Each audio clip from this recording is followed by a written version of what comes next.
ইচ্ছে ছিল তোমাকে সম্রাজ্ঞী করে সাম্রাজ্য বাড়াবো। ইচ্ছে ছিল তোমাকে সুখের পতাকা করে শান্তির কপোত করে হৃদয়ে ওড়াবো। ইচ্ছে ছিল সুনিপুণ মেকআপ ম্যানের মতো সূর্যালোকে কেবল সাজাবো তিমিরের সারা বেলা। পুরুষের পেন দিয়ে তোমাকে বাজাবো, আহা তুমুল বাজাবো। ইচ্ছে ছিল নদীর বক্ষ থেকে জলে জলে শব্দ তুলে রাখবো তোমার দুই লাজুক চঞ্চুতে।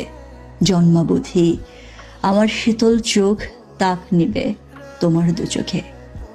ইচ্ছে ছিল রাজা হব, তোমাকে সম্রাজ্ঞী করে সাম্রাজ্য বাড়াবো। আজ দেখি রাজ্য আছে, রাজা আছে, ইচ্ছে আছে, শুধু তুমি অন্য ঘরে।